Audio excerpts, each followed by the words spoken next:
sangat penting, yaitu Standar Nasional Pendidikan atau SNP, fokus pada standar pendidik, tenaga kependidikan, dan pengelolaan.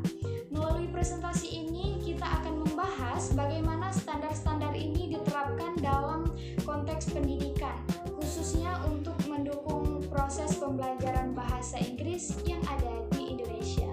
Langsung aja kita bahas apa itu SNP. SNP adalah 8 standar yang jadi acuan utama dalam sistem pendidikan nasional. Di antaranya adalah standar isi, proses, kompetensi lulusan, hingga standar pendidikan dan pengelolaan. Yang akan kita fokuskan pada sekarang ini adalah standar pendidik, tenaga kependidikan, dan pengelolaan kependidikan. 3 pilar penting ini yang menjadi acuan utama yang penting untuk menjamin mutu sekolah.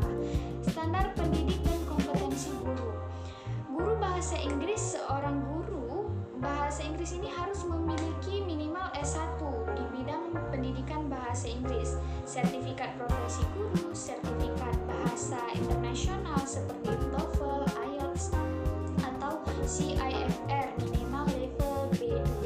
Tapi tidak hanya itu, guru juga harus punya kompetensi pedagogik, yaitu apa cara mengajar, kompetensi profesional, materi dan metode, kompetensi sosial, komunikatif, dan kompetensi kepribadian, yaitu berintegritas dan teladan. Khusus guru bahasa Inggris, penguasaan metode CLT, TBL, sampai CLIL, serta pemanfaatan teknologi seperti platform digital dan media interaktif sangat penting untuk membangun kelas yang aktif dan menarik. Tenaga kependidikan, si pendukung tak terlihatlah anggapnya. Pendidikan bukan bekerja satu orang saja. Di balik seorang guru ada kepala sekolah, pengawas pustakawan, teknisi laboratorium, hingga staf administrasi. Mereka inilah yang memastikan lingkungan belajar berjalan dengan lancar.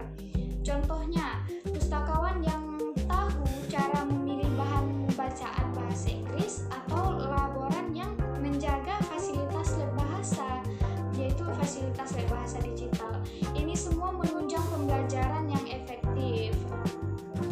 Pengelolaan sekolah bukan sekedar administrasi. Standar pengelolaan itu mencakup perencanaan, visi misi yang realistis, implementasi, memastikan program berjalan sesuai struktur, evaluasi dan supervisi berkala, pemanfaatan data, yaitu lewat sistem informasi manajemen. Bayangkan sekolah yang memakai data untuk menentukan pelatihan guru atau mengevaluasi efektivitas pembelajaran bahasa Inggris, hasilnya tentu lebih terukur. Rekrutmen dan pembinaan guru. Rekrutmen dimulai dari analisis kebutuhan, lalu seleksi terbuka dengan tes kompetensi wawancara. Setelah diterima, guru ikut orientasi, penempatan sesuai keahlian, dan masuk jalur pengembangan karir. Lalu ada juga program pembinaan seperti penilaian kinerja tahunan, supervisi oleh kepala sekolah, pelatihan berkelanjutan. Program induksi guru ini untuk guru pemula bahasa Inggris, pembinaan bisa mencakup pelatihan metode pengajaran modern, sertifikasi internasional seperti CILTA, DILTA, hingga program pertukaran ke negara berbahasa Inggris. Dan ada juga evaluasi dan penjaminan mutu. Mutu guru juga dijaga melalui akreditasi sekolah, uji kompetensi guru, sistem informasi manajemen pendidikan. Data ini jadi dasar untuk merancang pelatihan, promosi, atau bahkan rotasi. Dan ada tantangan dan solusi. Masalahnya masih banyak tantangan, yaitu ada kualitas guru di daerah terpencil belum merata, kurangnya pelatihan berkualitas, resistensi terhadap metode baru. Solusinya apa? Ada strategi konkret. Beasiswa untuk guru S2, S3, guru bahasa Inggris ya khususnya, kerjasama internasional misalnya British, dan lain-lain. Dan pelatihan jarak jauh dan komunitas guru berbasis kabupaten atau kota, dan begitulah.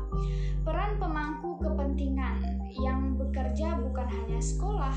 Pemerintah menyumbang 70% peran, Dewan Pendidikan menyumbang 15%, komite sekolah 10%, dunia usaha 5%. Kolaborasi ini penting agar semua komponen pendidikan bergerak selaras demi guru dan murid yang lebih baik.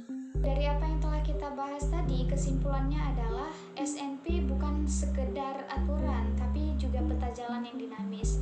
Dengan revisi yang terus-menerus mengikuti zaman, kolaborasi lintas lembaga dan peningkatan anggaran, dan juga inovasi digital, bisa membuat kita yang pada zaman ini akan maju, pendidikan akan menjadi lebih canggih, manusiawi, dan berdaya saing global. Dan ingat, pendidik adalah ujung tombak. Dengan guru yang hebat, generasi Indonesia akan hebat pula. Jadi, kita guru tidak hanya mengajar grammar, guru bahasa Inggris tidak mengajar grammar saja, tetapi juga membentuk generasi yang bisa berkomunikasi di tingkat internasional. Mungkin hanya itu saja yang dapat saya jelaskan dan saya sampaikan. Jika ada kekurangan dan kesalahan, saya mohon maaf, dan semoga apa yang saya sampaikan tadi dapat bermanfaat bagi kita semua. Oke, saya akhiri dengan sebuah pantun. Belajar giat siang dan malam, ilmu yang dicari tak kenal lelah. Guru hebat, bangsa pun cemerlang, pendidikan maju, Indonesia berjaya. Wabillahi taufiq walhidayah. Wassalamualaikum